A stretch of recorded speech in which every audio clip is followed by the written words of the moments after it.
The summer of 1968 hung heavy over Harlem like a wet blanket. Frank Lucas stood at the window of his brownstone apartment on 116th Street, watching the street below pulse with life. Vendors hawking their wares, children playing stickball, junkies shuffling toward their next fix. But Frank saw something others couldn't see, an empire waiting to be built on the ashes of the old order. For decades, the Italian families, the Genoveses, the Luccheses, the Gambinos, had treated Harlem like their personal cash machine. They controlled the heroin flow, set the prices, and took the lion's share of profits while black dealers did the dangerous work on the streets. Frank had worked under their system, watched their operations, learned their weaknesses. Now, at 38 years old, he was done being someone else's employee. The tension began subtly, like a whisper growing into a scream. When Frank started importing his own heroin directly from Southeast Asia, cutting out the Italian middlemen entirely, the old guard noticed. His product, which he called Blue Magic, was purer and cheaper than anything the mob could offer. Suddenly, their customers were disappearing, the profits shrinking, their control slipping through their fingers like sand. In smoky backrooms of Italian restaurants in Little Italy, the bosses gathered around red checkered tablecloths, their voices low and dangerous. "Who does this Lucas think he is?" they muttered, stirring espresso with silver spoons. "This is our city, our territory." But Frank wasn't asking for permission anymore. By 1969, Harlem had become a chessboard, and every street corner was a potential flashpoint. The war wasn't fought with Tommy guns and dramatic shootouts. This wasn't the 1920s anymore. It was quieter, more insidious. Dealers loyal to the Italians would mysteriously disappear. Frank's couriers would find themselves followed by unmarked cars. Messages were sent through broken bones and burned storefronts.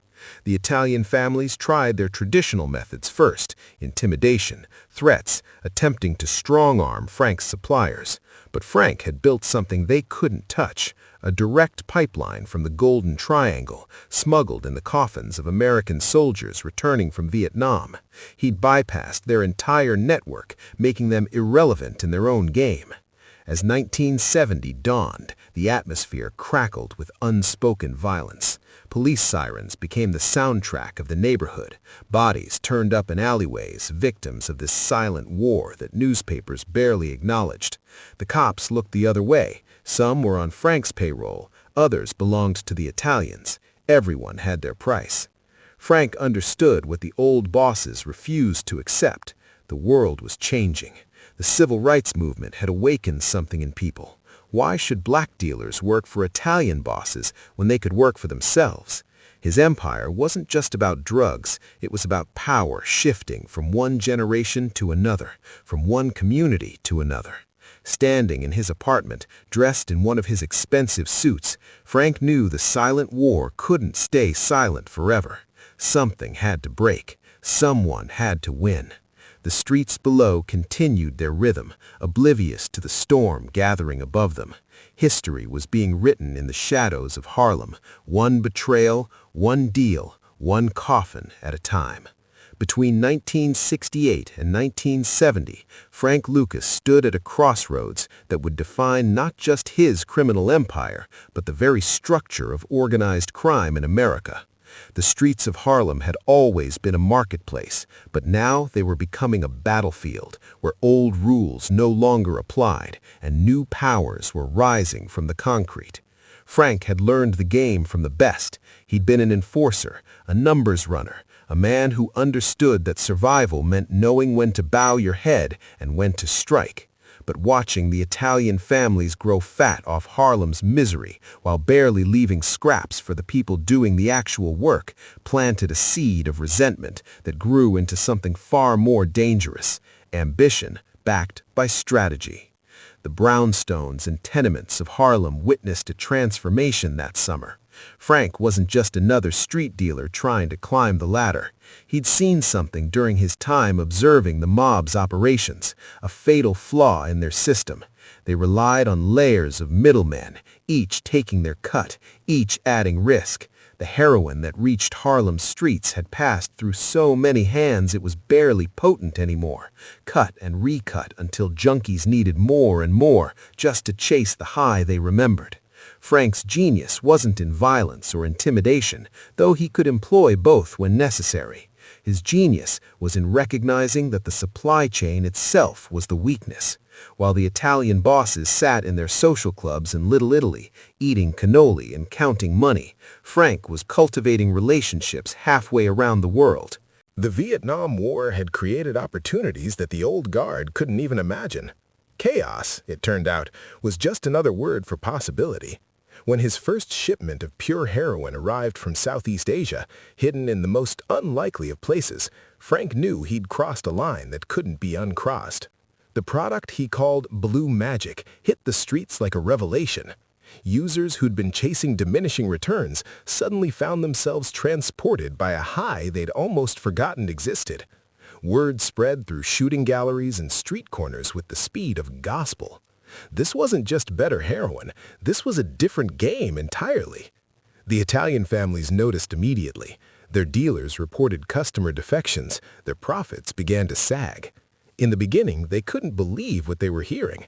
A black dealer from Harlem, operating independently, somehow flooding the market with premium product at prices they couldn't match? It violated everything they understood about how the world worked. Their world had hierarchies, territories, agreements forged over decades. Frank Lucas was disrupting an order they considered as natural as gravity.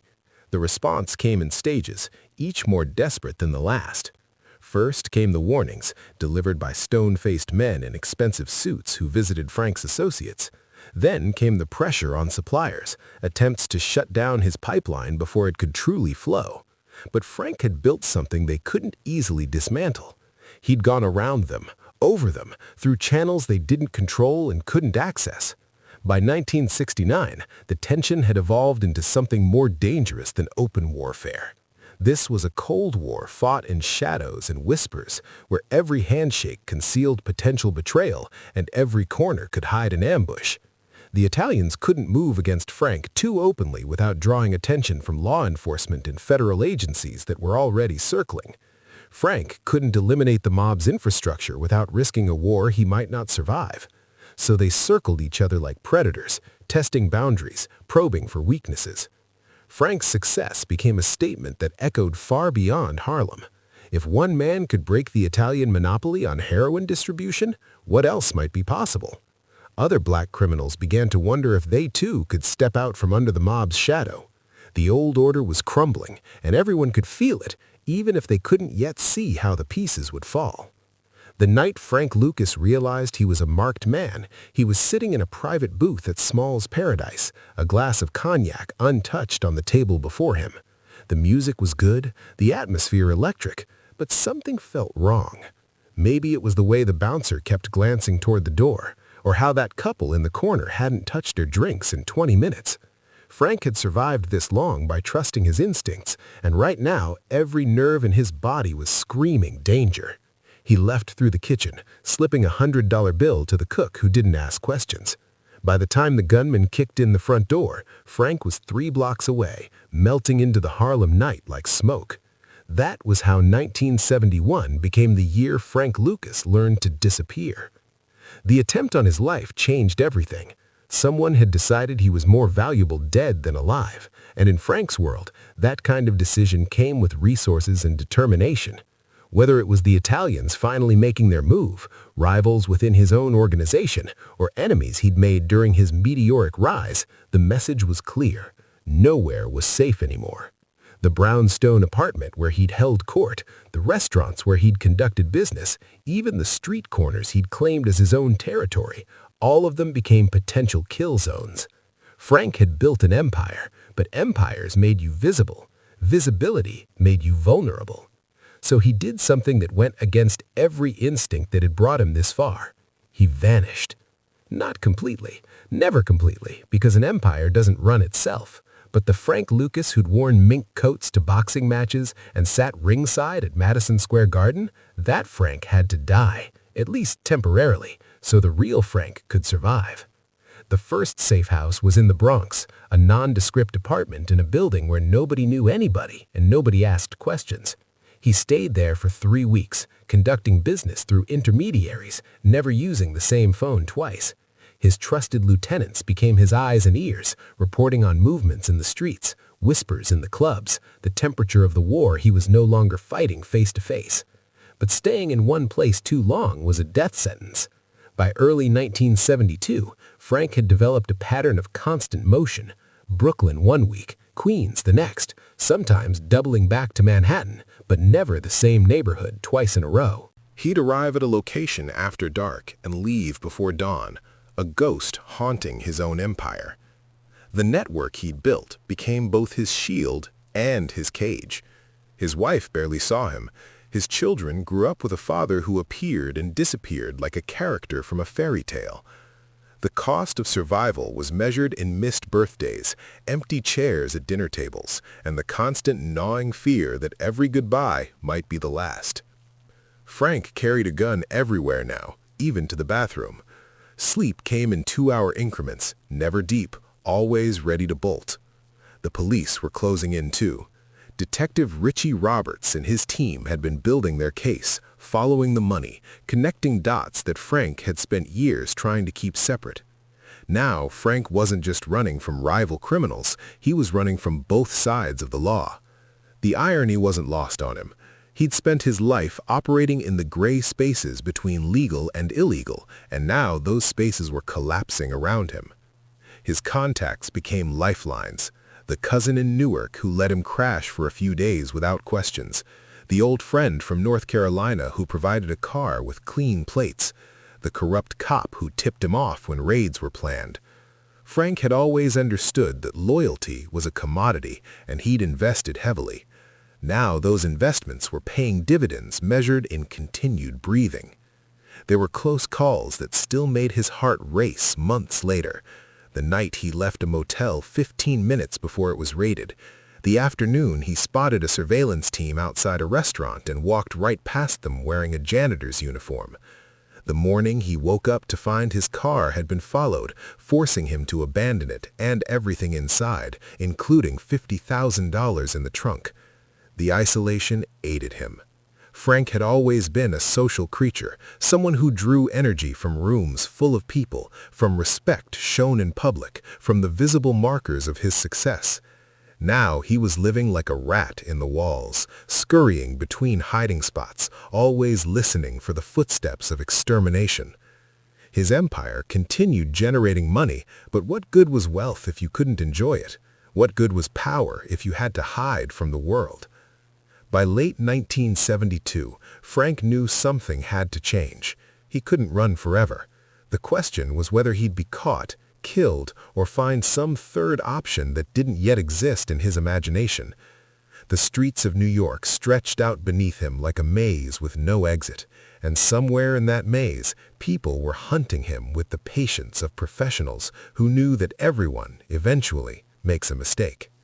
The bullet that missed Frank Lucas ricocheted through the entire criminal underworld of New York City, and its echo reached all the way to Washington. By 1972, what had been a local drug operation, albeit an extraordinarily successful one, had become a federal priority. The FBI, DEA, and NYPD suddenly found themselves competing and sometimes cooperating in their efforts to bring down a man who had become larger than life, a symbol of everything that was going wrong with the war on drugs. Detective Richie Roberts sat in a cramped office in Newark, surrounded by file boxes that seemed to multiply daily.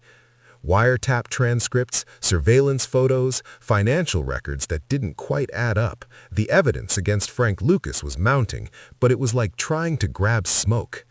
Every time they thought they had him cornered, Frank would slip away, protected by a combination of street smarts, corrupt officials, and sheer audacity. Roberts had seized nearly $1 million in unmarked bills during one bust and returned every penny, earning him a reputation as the only honest cop in New Jersey. Now he was obsessed with taking down the biggest dealer the city had ever seen. The federal task force that formed in early 1973 represented something new in law enforcement. Agencies that typically guarded their turf jealously were now sharing information, pooling resources, and coordinating raids. Frank Lucas had done something remarkable. He'd united bureaucracies that normally couldn't agree on lunch. Special Agent Gregory Korniloff from the DEA brought expertise in international drug trafficking. NYPD narcotics detectives contributed street-level intelligence. Federal prosecutors began building a case that would require dozens of indictments across multiple jurisdictions. But the investigation faced obstacles that went beyond Frank's clever evasion tactics. Corruption ran deeper than anyone wanted to admit. When Robert's team planned a raid, somehow the target location would be empty by the time they arrived. When they set up surveillance, their subjects acted as if they knew exactly where the cameras were positioned. 3/4 of the NYPD Narcotics Division was later discovered to be on someone's payroll, and while not all of them worked for Frank, enough did to compromise nearly every operation against him. The pressure manifested in different ways throughout the city. Street-level dealers found themselves getting arrested for offenses that previously would have earned a warning. Police presence in Harlem tripled. Federal agents began showing up at jazz clubs and restaurants, their presence alone enough to disrupt business. The heat was turning up, and everyone in the drug trade could feel it.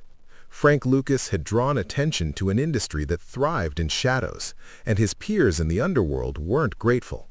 In the social clubs of Little Italy, the old Italian bosses watched the federal response with grim satisfaction mixed with concern. They'd wanted Frank gone, but not like this. The kind of scrutiny he'd attracted threatened everyone's operations. Federal investigations didn't recognize territorial boundaries or traditional arrangements. A wiretap on Frank's phones might accidentally capture conversations involving mob business. A financial audit of his operations could expose banking relationships that the families had used for decades. Frank Lucas had become radioactive, and anything he touched risked contamination. The hierarchy of the criminal underworld began to fracture. Associates who'd once been loyal to Frank started calculating their own survival odds. Being connected to him had once meant protection and profit. Now it meant becoming a federal target. Informants proliferated like weeds after rain. The DEA's case files swelled with testimony from dealers willing to trade information for reduced sentences. Each new cooperator provided pieces of the puzzle, and slowly, methodically, investigators assembled a picture of Frank's organization that was more detailed than Frank himself might have believed possible. Fear became Frank's most powerful weapon and his greatest liability. In the bars and gambling dens where criminals gathered, his name was spoken in hushed tones. Stories circulated about his ruthlessness, his connections, his apparent immunity to consequences that destroyed lesser dealers. Some of these stories were true, many were exaggerated. All of them contributed to an aura of danger that made Frank simultaneously respected and isolated. People feared crossing him, but they also feared being near him when the inevitable hammer finally fell. Revenge plots simmered in dark corners across the city. The Italian families hadn't forgotten their humiliation. Rival dealers saw an opportunity in Frank's vulnerability. Even former associates who felt betrayed or shortchanged began contemplating their own retribution. Frank had enemies on every side now. Criminals who wanted him dead, cops who wanted him in prison, and federal agents who wanted to dismantle everything he'd built. The question wasn't if he'd fall, but when, and how many people he'd take down with him. By 1974, the walls were closing in with mathematical inevitability. Roberts and his team had identified Frank's suppliers, mapped his distribution network, and documented his money laundering operations. They had cooperating witnesses ready to testify. They had financial records that proved income far beyond what any legitimate business could generate. They had surveillance footage, wiretaps, and a paper trail that led directly to Frank Lucas. The case was airtight, or as close to airtight as a case against someone of Frank's resources and cunning could be. The submundo had reached a consensus. Frank Lucas's time was running out. Some waited eagerly for his downfall. Others dreaded the testimony he might provide if he decided to cooperate with authorities. Everyone understood that when Frank finally fell, the impact would reshape the entire criminal landscape of New York City. The empire he'd built in defiance of tradition and expectation was about to come crashing down, and the only question remaining was how much debris would bury how many people when it did. In federal buildings and police precincts, in mob social clubs and Harlem street corners, everyone was waiting for the endgame.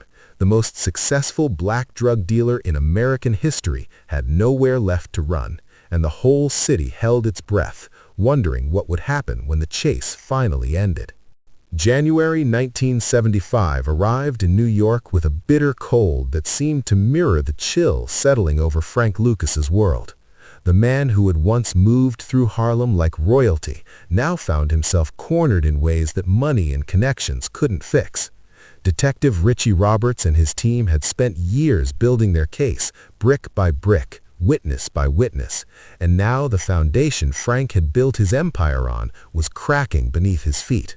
The arrest came not with the dramatic flair of a Hollywood movie, but with the mundane efficiency of good police work. Federal agents surrounded a house in Teaneck, New Jersey in the early morning hours. Frank was inside with his family.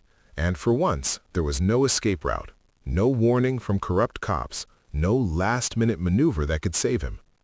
When the door came down, Frank Lucas, the man who had outsmarted the Italian mob, who had built a drug empire that stretched from Southeast Asia to the streets of New York, surrendered without resistance. He was 44 years old, and the game was finally over. The irony wasn't lost on anyone who knew the story. For a brief period after the 1971 assassination attempt, Frank's reputation had actually grown. Surviving a hit had made him seem invincible, untouchable, a figure who operated above the normal rules of street warfare. Other dealers spoke his name with a mixture of fear and admiration. He'd become mythological, more symbol than man. But mythology doesn't hold up in federal court, and legends don't fare well when facing 70 years in prison. The charges were extensive: conspiracy to distribute heroin, continuing criminal enterprise, tax evasion, and a list of related offenses that painted a picture of an organization that had moved millions of dollars worth of drugs through New York and beyond. The evidence was overwhelming. Financial records showed Frank had been earning over $1 million a day at the height of his operation. Witnesses detailed the structure of his network, from his cousin's military connections in Vietnam to the street dealers who sold blue magic on Harlem corners. The prosecution had everything they needed, and Frank's legendary cunning couldn't talk him out of this trap. What destroyed Frank wasn't just the federal case, it was the betrayal that came from within. His empire had been built on loyalty purchased with money and enforced with fear. But those are fragile foundations when the alternative is decades in prison. One by one, his associates began cooperating with authorities. Men who had sworn loyalty to Frank found themselves in interrogation rooms, facing their own lengthy sentences. And suddenly, memory became remarkably clear. They remembered conversations, transactions, murders. They remembered everything the prosecutors needed them to remember. The isolation Frank had experienced during his years on the run became absolute in custody. In jail awaiting trial, he discovered that the reputation he'd cultivated, the ruthlessness, the willingness to eliminate threats, now worked against him. Nobody wanted to be associated with him. Former friends denied knowing him well. Business partners claimed they'd been victims of his intimidation. The criminal network that had once seemed unshakable dissolved like sugar in water, leaving Frank alone with the consequences of choices made over years of building his empire. His wife faced her own legal troubles. His family's comfortable lifestyle evaporated as federal authorities seized assets, houses, cars, bank accounts, everything that could be connected to drug proceeds. The children who had grown up in privilege suddenly found themselves marked by their father's infamy. Frank's mother, who had always known but never acknowledged the source of her son's wealth, now had to watch him face justice for crimes she'd pretended didn't exist. The trial itself became a spectacle that captured national attention. Here was a black man who had beaten the Italian mob at their own game, who had created an empire through intelligence and ruthlessness, now brought low by the same system he'd corrupted and exploited. Journalists filled the courtroom. Television cameras waited outside. Frank Lucas had wanted to be somebody, to be remembered, and now he was infamous in ways he'd never intended. In quieter moments, locked in a cell, Frank had time to consider the mathematics of his downfall. The assassination attempt in 1971 had been a warning he'd survived but not heeded. Instead of disappearing permanently, instead of taking his money and vanishing to some country without extradition, he tried to maintain his empire. Pride and ambition had kept him in the game longer than wisdom suggested. Now that decision seemed catastrophically foolish. The evidence of internal betrayal cut deepest. Frank had always known that loyalty was conditional, but seeing the parade of former associates testify against him drove home how completely his world had collapsed. These were men he'd enriched, protected, trusted with his life and his business. Now they sat on witness stands and recounted his crimes in exchange for reduced sentences. Each testimony was another nail in the coffin, another proof that the empire he'd built was constructed on sand. By the time the verdict came down, guilty on all counts, no one was surprised. Frank Lucas faced a sentence that would effectively end his life as a free man. The judge spoke about the devastation heroin had caused in communities across New York, about the lives destroyed by addiction, about the violence that accompanied the drug trade. Frank listened without expression, but inside, the reality was settling in like winter cold seeping through a broken window. The consequences rippled outward from his conviction. His organization, once the most sophisticated drug network in New York, fragmented completely. Other dealers rushed to fill the vacuum, leading to violent competition that made the streets even more dangerous. The Italian families, diminished but still present, reclaimed some of their lost territory. Federal authorities used Frank's case as a template for investigating other major drug operations, applying lessons learned to new targets. Frank's fall marked the end of an era in organized crime. He'd proven that the old mob monopoly could be broken, that a black criminal could build an empire that rivaled anything the Italians had created. But he'd also demonstrated the inevitable endpoint of that path: betrayal, arrest, and the destruction of everything built. The streets of Harlem, which had once whispered his name with respect, now used him as a cautionary tale. In his cell, Frank Lucas had years to contemplate the rise and fall of his empire. The attempt on his life hadn't killed him, but perhaps it should have been the moment he walked away.